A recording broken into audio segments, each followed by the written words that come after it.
I always wrote in high school, paper, yearbook, shows, that kind of thing, college, shows.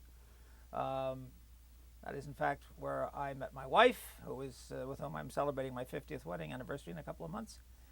Cavett, which turned out to be a long-term good thing. He was in shows that I wrote in college. Uh, so like so many of us, I think in other branches of television, I wanted to be an actor originally. I think you scratch most people from directors to writers to they wanted to be actors at one point, and then they got realistic or found they had their talents lay elsewhere. But I was writing for magazines, trashy magazines. Most part, I was trying to write for Playboy. I don't know if you consider that trashy or not, but in the course of doing so, I eventually did write a couple of pieces for Playboy. But by the time I got there, I had written for all the Playboy clones: Dude, Gent, Caper, Knight, Gentleman, Nugget. Stop me if any of these are old favorites. Uh, and I think, and I went on doing that after I was working for Jack Paar, and one of the writers there used to say, "Why are you writing those little $100 stories?" And I think it was just the idea that still liked the idea of my words as I wrote them, rather than filtered through a performer who would put it in his own words or change it, or I still like the idea of having my own sentences in the order in which I had arranged them. But eventually, I stopped doing that. I grew up in the East, New York, the suburbs. I went to Yale, which is where I knew Cavett, and in those days it was not co-ed, and so if we did a show, we had the Yale Drama School, which had women in it, and then there was a nearby little Catholic school where my wife went, called Albertus Magnus, and so we would steal women from there for our productions, and then they would ask some of us to come up for their productions, which is how we met and how we got together. So when you graduated, what happened? I went in the Navy is what happened. I had 7 roommates. There were 8 of us who roomed together the last 2 years at Yale, because by so doing, we could do a little dodge whereby we got an extra room, which we grabbed. It was a study room, and it was up on the 6th floor, and we reasoned that no one would go up there unless they were going there to study, whereas in our regular rooms that we lived in, we would sit around and talk endlessly and never get anything done. But if you climbed the 6 flights to that 6th floor, you would write, and in fact, I wrote a couple of shows up there, which we did. My 7 roommates all went to graduate school, and I who had been called for a draft physical at the end of my sophomore year in college, and so I felt they were breathing down my neck, and my father said, if you're going to try and get into OCS, you better do it now, because once they draft you, then it's too late. So I did. I went and applied for OCS, Naval OCS, and went there, and went to a destroyer. Perfect background for a writer, I think you'll agree.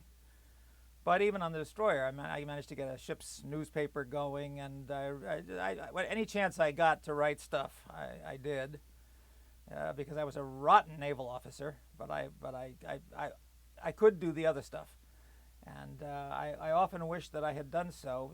They said don't ask for shore duty because you're not going to get it. We need guys on destroyers, and if you apply for that, that's what you're going to get. And I thought, I should have said I want to be in special services. I want to write shows, Navy shows for recruiting purposes and so on. But I didn't, and I wish I had. However, I suppose it didn't kill me to be on the destroyer. I saw some places I would never have seen otherwise, Pakistan and so on. I was my ship was home ported, as they say. How that becomes that part of speech, I don't know. Our home port was Newport, Rhode Island. And so with the Atlantic Fleet, and then we'd go detached to the Mediterranean and so on. My overriding motivation there was to get out of the Navy, to get to have the time pass, the 41 months, and get out. When I got out, I had no job waiting, and I had a wife and a child by that point, and I think she was great, as they say, with child again. We have 5, a couple of whom are guild members and work in television. I wanted to write, and I taught school for a year in New Jersey. I got out of the Navy, and the only job I could get was teaching school, and I taught school in New Jersey. And then I went to a wedding of a couple of actor friends in New York, and Cavett was there and some of the other friends from Yale that I had known before. And Cavett said, "You're like Garbo. You just vanished off into the. What happened to you? Where did you go? You vanished." And I, driving back to New Jersey, which is where I was teaching school, I got very disgruntled that night. And finally, my wife said, "What's bothering you? Something's on your mind?" And she said, "You'd like to be in New York, trying to get into show business with the rest of these people, wouldn't you?" And I said, "Yes, of course I would." And she said, "Well, go ahead. The kids and I can manage. There are only two of them then. So do." So we went back to New York, and very soon afterwards, I got a job working on a medical magazine in New Jersey, and had to commute an hour each way each day. Well, while I was doing that, I heard from Jack Paar, who was one of the many people to whom I had written looking for a job when I came back to New York, and he was going off the air for good in 13 weeks. This was the late night show, and he already had Cavett on his staff as a booker and sometime writer, and so he said, "I can only offer you a job for 13 weeks." And I think what he was paying was for 13 weeks the equivalent of what I was making for 39 weeks. I'd figured out in the medical magazine, and I said, "I'll take that chance. Let's do it." And so I did. I went to work for Jack writing with Dick. At least that's what Jack thought. He said, "I'm gonna put you together and make a team. All the good writers are teams. Pal, you got to be a team," which neither of us wanted to do. So we would just go and write our own material, and then we shuffle it all together and hand it into him. And he'd say, "See how much better it is now that you're working as a team?" We said, "Yes, Jack." "Okay, that's fine." And so then I stayed with that show. There was a 6-month interregnum. Carson's people, I think very wisely, did not want him to immediately follow Jack Paar, because Jack Paar really was a national institution at that point. In those days before you had all the talk shows, that was the only game in town, was that one. And I don't think that Johnny's people wanted him to do that. So there was a 6-month interregnum during which they had a guest host every week, almost every week a different one, ranging from Jerry Lewis to Peter Lindhays and Mary Healy, if anybody remembers them, to Arlene Francis, to Bob Cummings, to Jackie Leonard, to Jan Murray, to Groucho. And we were supposed to write for each of those people who came in, most of whom threw it right in the wastebasket, but that's all right. We fulfilled our part of the obligation. And then at the end of that time, Carson came in, and I went to work for Merv Griffin instead, because he'd been one of the guest hosts who had done the show, and he liked me, and he liked Cavett, and a crazy man, now deceased, named Pat McCormick, who later became a popular guest on those shows, giant of a man, 6'5", and very heavy and crazy. And we were Merv's 3 writers for 6 months, on the strength of which I then took my wife and then only 2 children to Europe for 3 months until all the money was gone, which was an incredibly stupid thing to do, but I'm glad I did it. That there I see some benefit. The Navy I couldn't say, but maybe if not for the Navy, maybe I wouldn't have wanted to go back to Europe. I don't know. That's possible if I think about it, and I'll try not to. When I came back, Cavett was about to leave Carson. He was working for Carson by then. He was going to leave him to go off and get his own show, and he helped me get his job. I went in for an interview for his job, and he met me at Grand Central. He's been an awfully good friend over the years, and walked me up to the Tonight Show, telling me things about Johnny's producer and what he liked and what he didn't like and what to say and what not to say, and sort of setting me up for this interview to come in and replace him as one of Johnny's writers, which I did, and Dick went off to seek his fame and fortune, and I spent 5 years writing for Johnny, but eventually ended up leaving him to go write for Dick, because Dick's producer said, men may come and men may go, Johnny will go on without you, but Dick needs you, which, flattering or not, is certainly true. Johnny didn't need any one person, any one writer, but I was an old friend of Cavett's, and this guy said, you can help him, and he'll enjoy having a close friend on the staff, and Johnny can do without you. And besides, we'll give you twice what Johnny's paying, I think was also a small determinant. So I went to work for Cavett, for a while. By that time, all the shows had sort of left New York. I mean, Johnny had moved out here, and Merv, I don't know what Merv had done, and Cavett was off the air, and there was very little I could cling to in New York. And like most New York writers who always swear they're not going to come to California. I said, oh, I'm going to go to California. But the shows were all here. And so Ed Weinberger called me up, and he'd been east during some hiatus, and he dropped in at the Cavett show and seen some friends. He knew both Dick and me from the old days on The Tonight Show, where he had written for a while. He'd written for Johnny Carson. Ed had. And then he and I overlapped there for a while, writing Johnny's monologue. When Ed was there, he wrote most of it, and I wrote what was left. When Ed left, I wrote most of it, and a rotating group of writers wrote the rest. And Weinberger said, you should write for the Mary Tyler Moore Show, which is where he was now working. He was the producer. And so I did. I wrote one sort of long distance, which they used, and then Grant Tinker flew me out here because they wanted to do something. I wanted to do something else, some sort of pilot thing. And while I was doing that, I also wrote another episode of the Mary Tyler Moore Show. And then Grant said, we want to hire you. And he said, we'll move your family out. We'll pay to move your wife and your children and your furniture and your cats and your parakeet. I didn't have a parakeet, but they would have moved it if I had. And so we came out. Having said always we would not go to California, we came to California. And all 5 of my kids went back east to school, as it happened. But they came out here, and they were very happy here, I think. And they got used to it. Not standing knee-deep in slush for several months of the year. You can get used to that very easily. To the absence of that, I mean. So there we are. There I am working on the Mary Tyler Moore Show, and that brings us up to date, and that pretty much wraps it up, doesn't it? Doesn't it? Well, Mary Tyler Moore is, it's an iconic show. But then you went to work on. I know, and I watched last night. Yesterday, Oprah had a reunion of the Mary cast, all except Ted, who of course is dead, but everybody else was there, and somebody had told me about it, so I TiVoed it and watched it. And it was such a disappointment.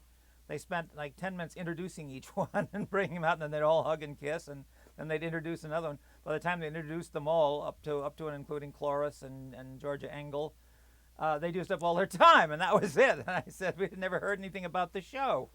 Of course, I was hoping to hear about Chuckles or some of my own high spots there, but we heard nothing about the show. It was just everybody hugging and kissing and saying, oh, how long it's been since I saw you, which in some cases turned out to be a very short time indeed.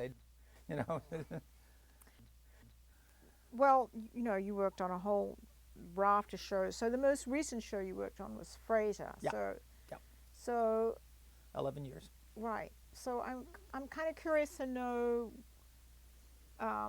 There was a big change in the television industry in the way shows worked and the way writers' rooms worked, I think, between those 2 times. Can you talk about that a little bit? No, I'm sworn to silence. I don't know if that was a big change there. There certainly has been now with the so-called reality shows, which are a lot cheaper and easier for the networks to make. You don't have a lot of comedies, not good ones, not any, I don't think. I mean, good, bad, indifferent. There are very few comedies on police stuff, dramas. There's still plenty, but the comedy shows have pretty much evaporated, and that certainly is a big change. And I was reading today, this morning's Times, how they said the eliminating of the pilots. That a lot of networks are just doing shows without spending a lot of money on a pilot, and whether this is going to make any difference or not, we weren't sure. But that's certainly a change. That's a huge change. Yeah. So they would do, but as they point out, they do 100 pilots, out of which they'd get 8 shows that got put on the air, of which 3 would last. So it was not a high percentage thing for the money they spent. Various people have mentored you. Have you mentored anybody yourself? I doubt it. Did. I can't think how I would. You can't think how you I would say Ed Weinberger mentored me, definitely. He taught me a lot about, when I went to work for Johnny, Ed was writing his monologue, and Ed's the one who hired me for the Mary Tyler Moore Show and sort of showed me how to do that. So I owe a lot to Ed. But I don't know that I helped anybody. I don't like using mentor as a verb anyhow. I didn't mentor somebody. Well, let's talk about the process for a little bit. Let's not. Let's talk about baseball. How do you know when a story is going to have legs? I don't. You know how sitcoms work. You sit down in a room with a bunch of people, and they're looking. They say, "We need a show for let's take FRASIER for example. we need a show for Niles this week. We got a Niles Daphne show. What do we got going? What's their relationship? Where are we in that? Well, what about a show in which she's pregnant, or a show in which she's putting on weight? I think we did a show about her putting on weight to cover the fact that she was pregnant, that the actress was pregnant. And so you sit in a room and you all pitch ideas until you get sort of an idea of where you're going, and then you take that home and you write it. It's not something that I come up with on the wing. It's something that's hammered out in a room by a bunch of people. So you take the script home to write. Do you have a way of approaching it? From the front, usually. From I think the that's front. better that way. You roll it in the typewriter and you're looking right at it, and it's easy to, it's much easier. I have tried going around back, which gives me a great sense of stealth, but it results in very sneaky scripts, I've found, and you don't want that. So, no. I put the paper in the typewriter and start. That's how I approach it. I make an outline. I think it's important to have an outline of the story pitch, and send the outline back in and get a lot of notes from the rest of the staff if it reflects their recollection of what the pitch was, and it gives them a chance to add things they forgot that they wanted to say, and then I incorporate all that into the first draft. I usually only do one draft. Just because you know what a pain, you've already found out what a pain in the neck I am and can be, and I was even bigger one about doing a second draft, so they gave up on that, I think. But you do the outline. The outline is important, and the outline comes from everybody on the staff practically pitching in, and so that's what tells me where I'm going, what it says on the paper. Do you have fun trying to be creative within that kind of, very strict format? I don't know how creative you can be in that format. Once you've got your story there, I try to be funny. How can you get the jokes in there? What about your writing habits? Talk about a writing day. Oh, as I said, writing habits. I do carry a writing crop and wear a jodhpurs when I go to the typewriter. I didn't know who told you that. I think it's just kind of a devil-may-care look that I fancy. But writing habits, my first couple of years at MTM, I wrote 17 scripts each of those first 2 years. I think I was getting paid by the script. I know I was getting more per script. I wasn't at an overall deal, but then I also was getting paid by the script, and that motivated me. And I also thought this was terrific. I'd spent 13 years writing for comics, writing monologues for Jack Paar, Johnny Carson, Merv Griffin, and now I got a chance to write scripts. I'd been writing plays, one of which was produced in California, one of which was optioned in New York but never got on. But now I had a chance to write for actors who were going to say my words, and I was going to hear them say my words, and I really ate that up. And so for those 2 years, they couldn't bring them on fast enough. Each of those years I wrote 10 episodes of the Mary Show, or 10 one year and 11 the next, plus some of the ancillary shows that were being done at MTM Studios in the Valley. Rhoda, Lou Grant, that wasn't until Mary was over. Rhoda, Phyllis, Tony Randall, Newhart, and I wrote those plus Mary shows. I came to 17 each of those 2 years, and I couldn't get enough of it. And then since then I've slowed down, and I also don't get paid by the script anymore. So, but you take a script home. Tell me about your day. You get up at what time? How does... Now, why would you want to know that? Because people are curious about that, and I'm nosy. Who is curious about what time I get up? I want names. I want to know who these people are who are so interested in what time I get up, and why do they want to know? Get me names, Angela, then I'll answer the question. No, but I mean, just talk about your routine, your daily routine when you're writing. It's no different from any other day. I put it off as long as I can, and then I go and sit and do it. I read the paper. I can spend hours reading the paper. I do spend hours reading the paper every day. No, I'm not looking for ideas. I'm just sitting reading the paper because I enjoy doing that. And then when I absolutely have to, I go to the typewriter and work on it. But as I say, during those 2 years when I did 17 a year, I was eager to get at it. I would go to the typewriter and I would get right at it. I was really excited to be doing it. The excitement wore off after a while. I figure I've written about 150 scripts. And the novelty, the thrill is gone. The novelty is long since gone. And it's just a job now, like any other job. And So like most jobs, I put it off until I can't put it off anymore, and then I do it. So what was your favorite part about writing? What did you enjoy most? Finishing.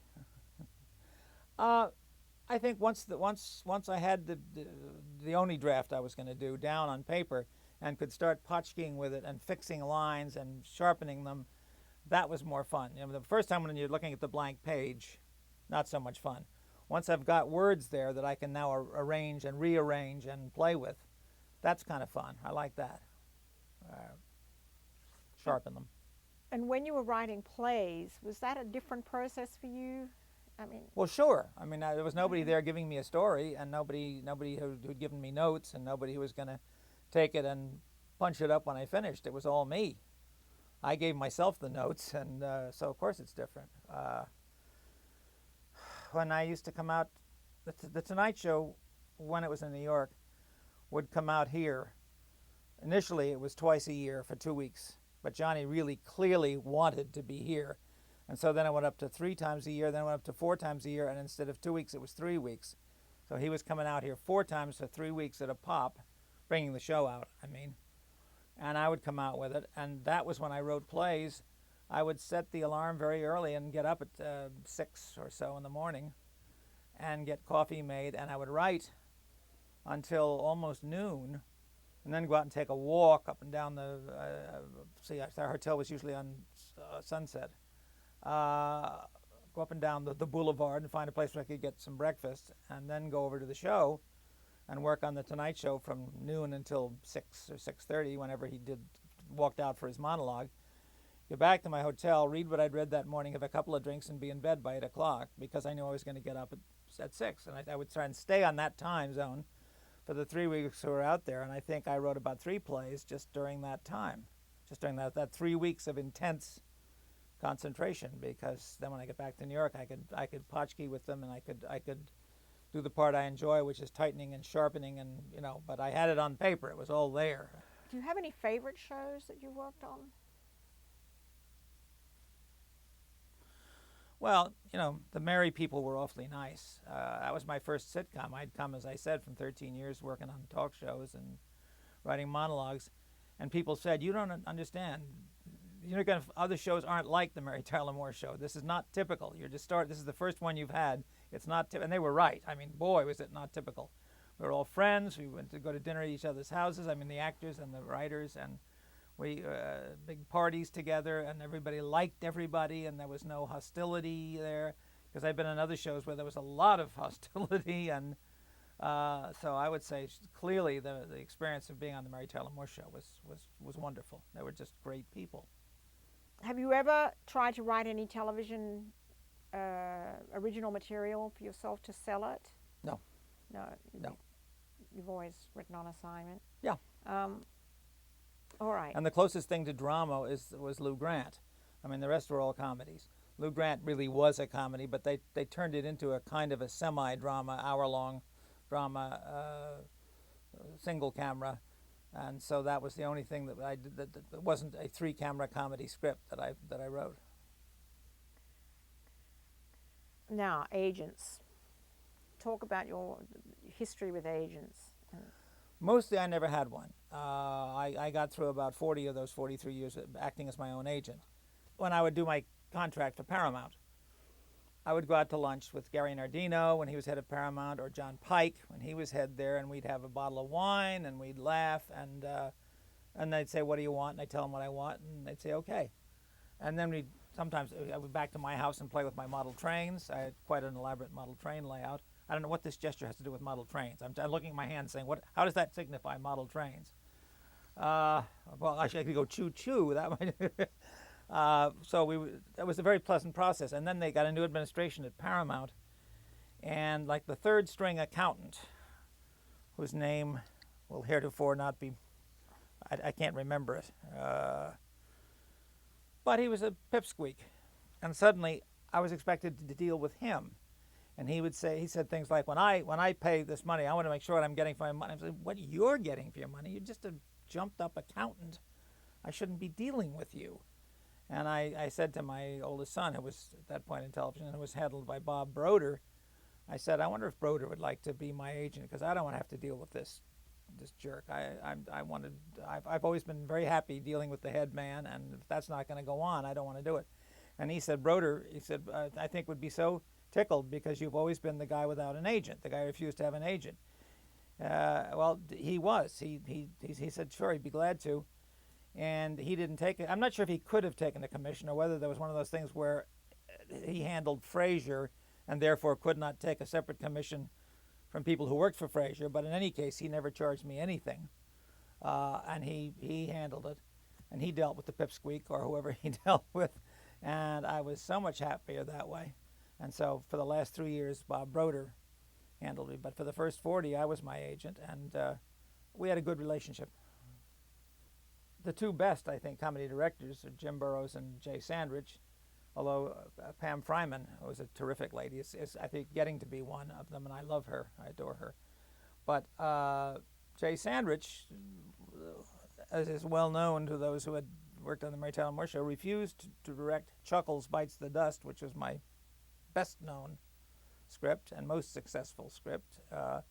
And he said death isn't funny or something isn't funny, and he asked off that week. He directed every episode of Mary, but he was allowed a couple of weeks off to do something else.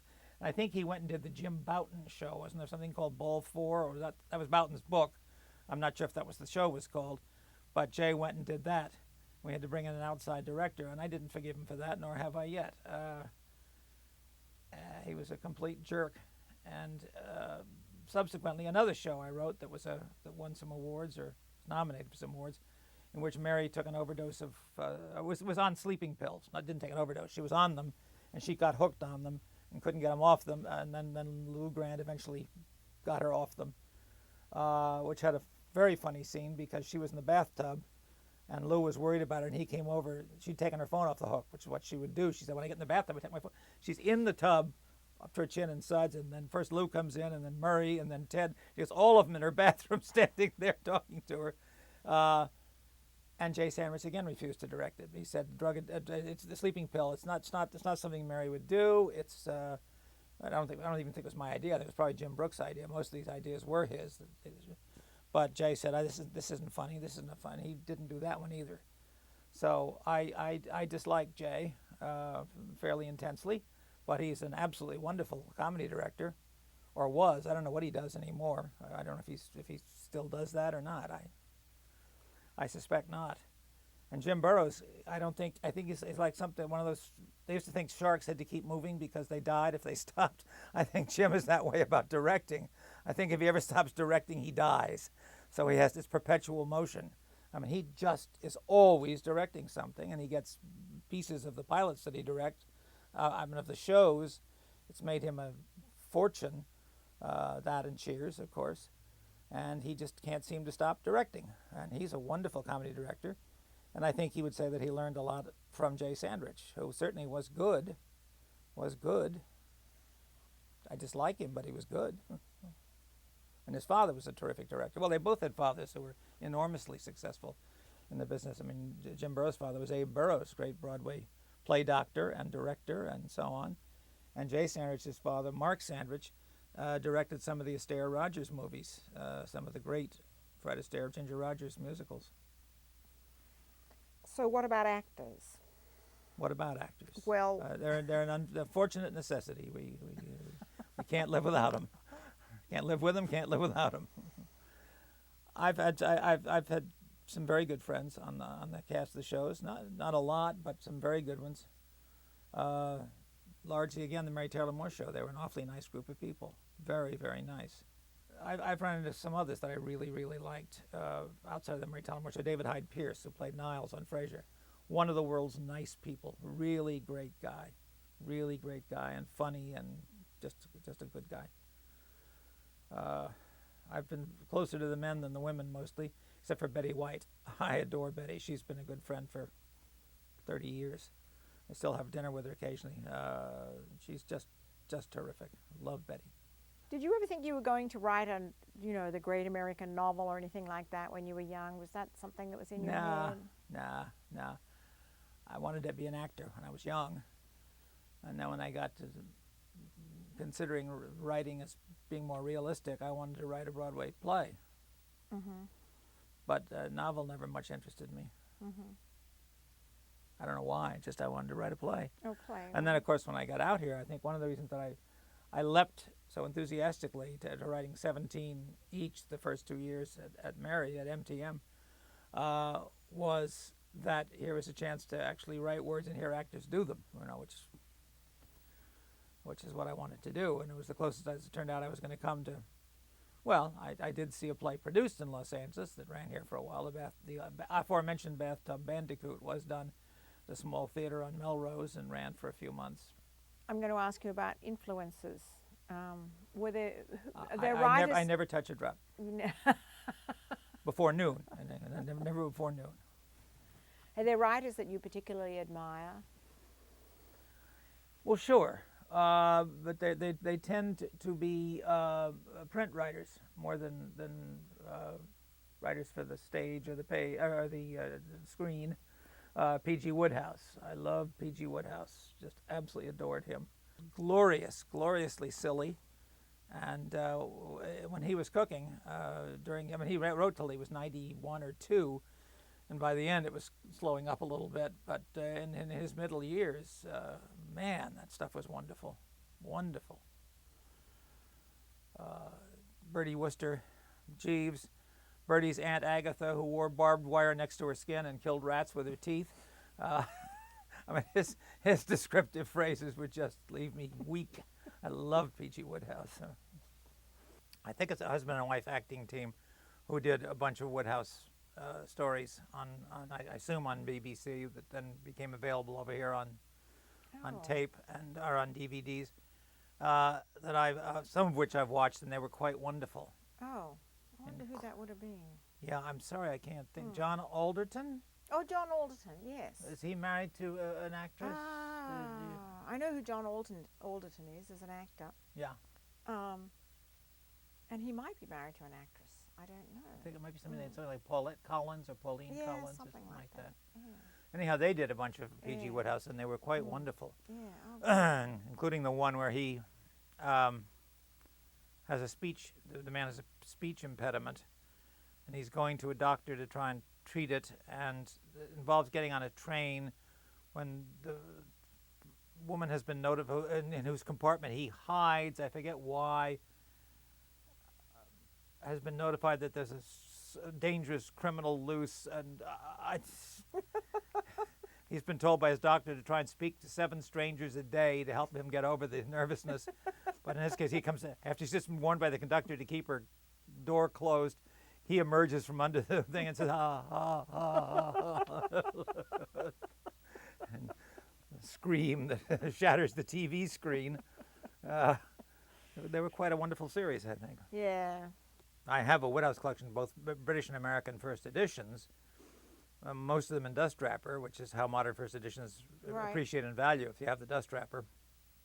And so I often look at that thing. I've got 200 books on the one wall of my library, and say, are these ever going to be worth what I paid for them? Or are people going to forget Wodehouse? And as soon as I say that, I will see 2 or 3 references to him in the print somewhere, people quoting Wodehouse or talking about Wodehouse. So far, he ain't been forgotten. I do want to ask you about, what sort of advice would you give to young people? Run! If you had a grandson who said, I want to be a writer, what would you say? Well, I have a couple of grandsons, and their father ran FRASIER for 8 years, and just had a show canceled, a lovely show with Kelsey and Patty Heaton called Back to You. So I would say to them, you see what happened to your father? You want to go through that? But by the time they're old enough, television will have gone through another another evolution.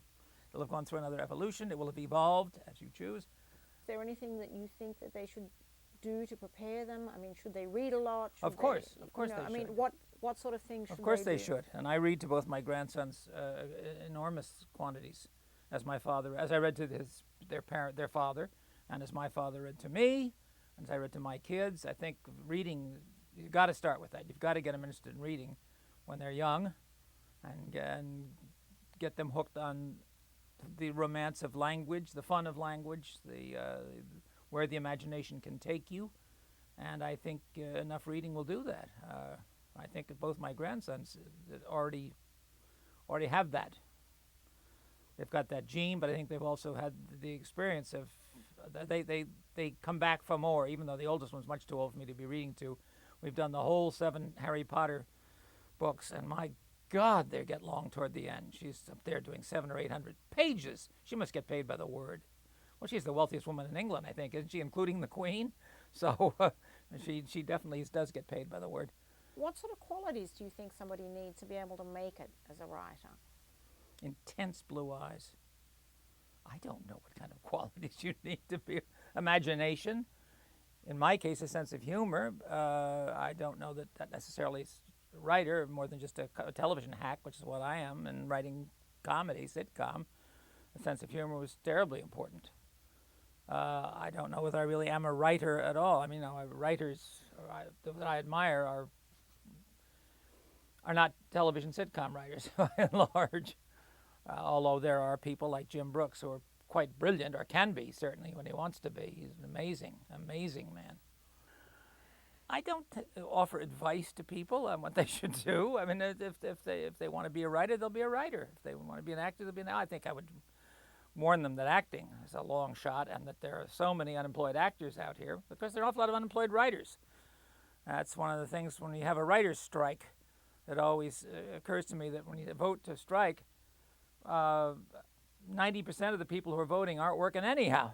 So they have nothing to lose and a chance to socialize and be out and meet other writers. So there's no chance they won't vote for it. And I think the actors even more so. I think they were called elitist. I think a couple of the senior actors who first of all proposed 5 days and then came down to 1 day. They said, can we make a rule that you have to work at least 1 day in the previous year before you can vote to strike? And the rest of the actors union said, no, that's elitist. You can't do that. But it seemed to me to make a certain amount of sense. If you haven't worked at all, why wouldn't you vote to strike? At least it's a chance to go out and see your fellows and your friends. So I forget what this came from. Advice to young people, don't be an actor. Don't be an actor. But a writer, sure. I mean, there are plenty of unemployed writers, but if you're any good, you'll get a job somewhere, I think. More likely in television than writing a great novel, probably. I mean, I think your odds are better. By which I guess I mean there are a lot more mediocre writers in television than there are getting novels published, I think. But so sure, what advice would I give them? Well, as you say, read a lot. I get put off because when people would write to me who wanted to be writers, when I was on one of the shows, I would get mail from people who got my name off the roll and would write to me. And they were in college and they were studying movies and media and so on. And I was saying, no, you should be studying English if you're going to be a writer. You should be studying things that you study in college. We didn't study movies and media and television and sitcoms and so on in college. Of course, that's here I've become the old crock saying, well, in my day we didn't. Well, no, we didn't. But say, don't study television. You've got plenty of time for that later. Study, do English and read plays and read the great comic writers, humorous writers. But don't, for God's sake, take courses in television. But they do, and they're not going to stop. So when Cavett and I went to work for Paar, I think we were among the very few college-educated guys writing for television then. That was like 45 years ago. Because Jack would make a big thing of that. I'm sorry, boys. I didn't know how to say "get your ass down here" in Latin, because we were obviously the only college guys on his staff, and we were the only college guys. Right? I think I looked the last year of FRASIER, and I counted 7 ex-Yaleys just on the Paramount lot. Just working on Paramount shows. There were 7 Yale graduates, as Cavett and I were, and Harvard, Princeton. I mean, these people are definitely in the college-educated people now going into television writing.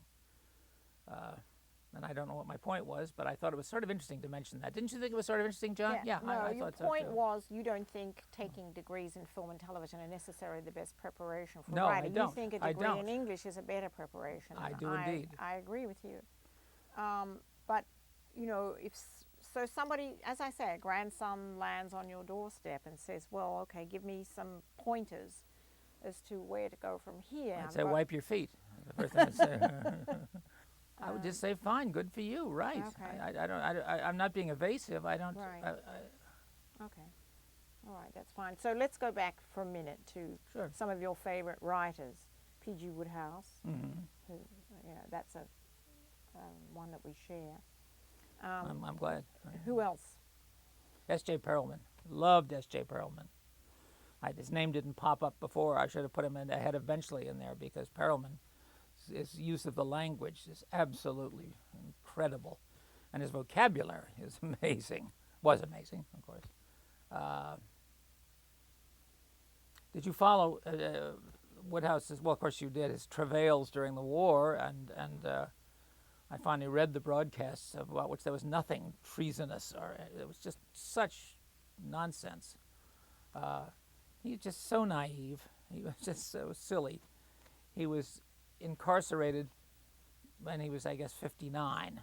They only kept you till you were 60. Then they let you go. The Germans, these civilians that they'd caught there, because the Wodehouses were heading back to England, and they found they couldn't take their pets because the pets needed like a 6-month period for vaccinations and so on. And they said, well, we're not going. If the pets can't go, we won't go. And they went back and were immediately captured by the Germans, and he was sent to this camp where they kept men of a certain age. They were not military age, but they were still, I guess, they considered young enough to be dangerous till you were 60. And at that point, they decided you weren't.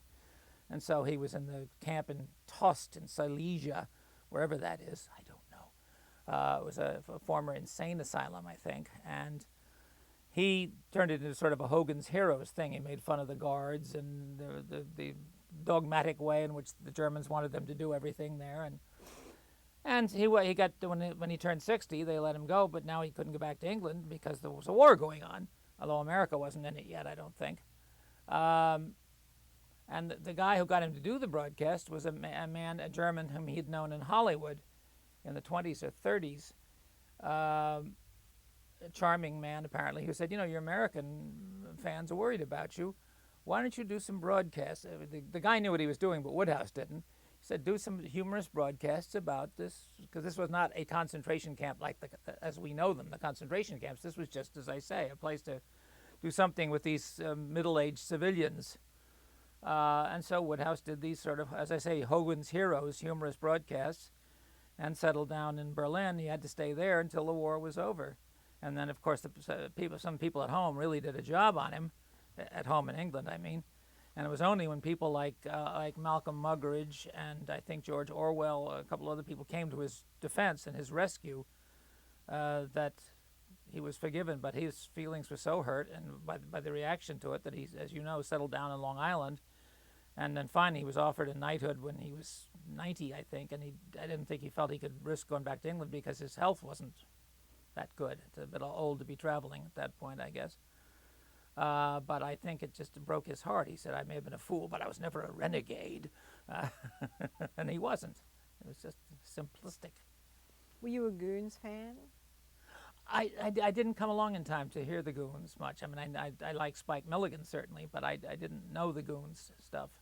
I came along in time for Beyond the Fringe, for Cook and Moore and Jonathan Miller and Alan Bennett, who of course became one of England's great playwrights, but was then just a young smartass out of Oxbridge, and then of course the Monty Pythons. But I didn't really know the Goons.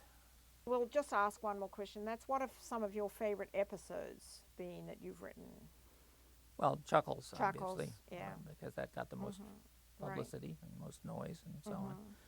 New York Times called it the funniest half hour in television history, but who remembers that? TV Guide listed as number 1 of the top 50 shows of the first 50 years. But who remembers any of that? That's, so yes, Chuckles. The other one that Jay Sandrich refused to direct, where Mary was on sleeping pills.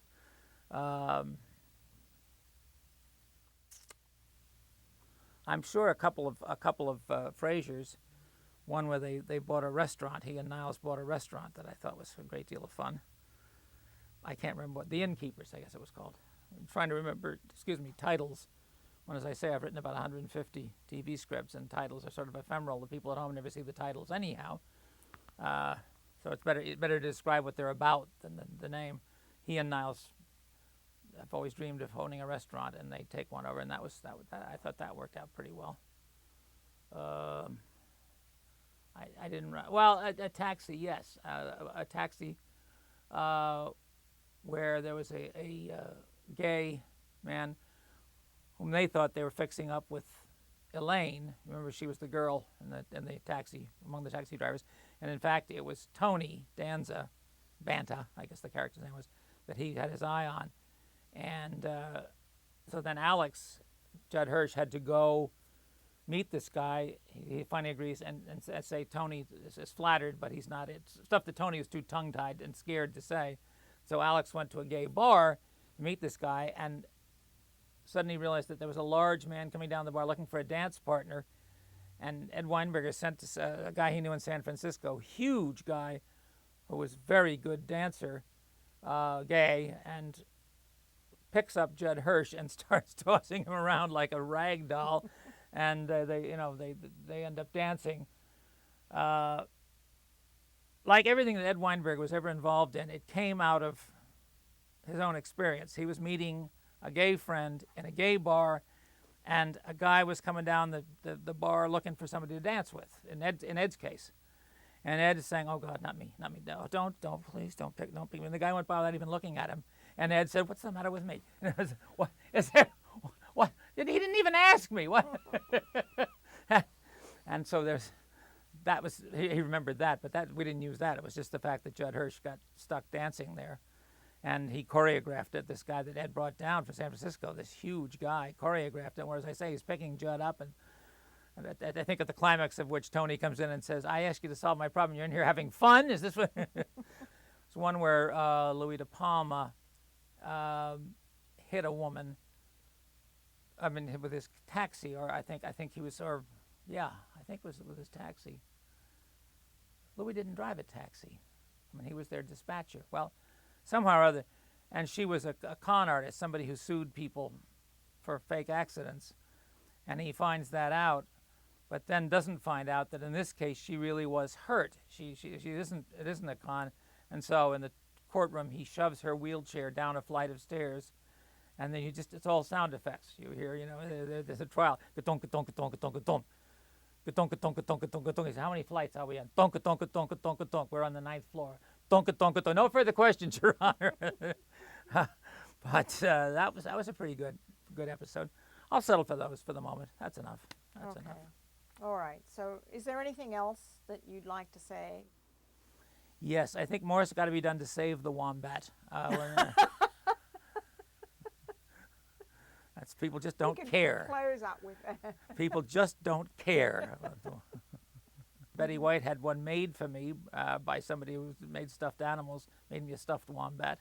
No, I love them. W.C. Fields, I think one of the movies with Mae West, he's taken her to some place and he said, "Armadillos and wombats abound." And I fell in love with that name. I didn't even know at that point what a wombat was. I think I thought it was something like a bat rather than more like a hedgehog. And so I would occasionally work them into monologue jokes for Johnny. And one night, something he did in the monologue was kind of weird. Johnny almost never mentioned his writers. He would never credit them. When I went to work there, Ed Weinberger told me, he said, he'll never thank you for a good joke, but he'll never criticize you for one that didn't work. He said, obviously, if you write enough that don't work, he won't work there anymore. But other than that, he won't say anything either way. And I said, I can live with that. That's fine. Anyhow, Johnny was on the air, and he did a weird joke I'd written from. I don't remember what the joke itself was. And Ed McMahon gave him one of those big reactions. And Johnny said, "I think it's time for David to have a vacation." He said, David's getting a little weird. He said, "When you start seeing the wombat jokes, it's time to give David 2 weeks." Johnny said on the air. And all my friends listening to it said, "David, wombats? I didn't know." And I started being flooded with wombat material, books about wombats, anecdotes about wombats, pictures of wombats. So at that point, my secret was out. For a while, I owned one at the LA Zoo, and I'd adopt an animal program. My wife gave me a wombat for Christmas. I mean, I adopted it. And there's a little plaque on its cage that said David Lloyd owned this wombat. And I blush to say I never visited it. I think it's got to be dead by now, because that was 30, 40 years ago.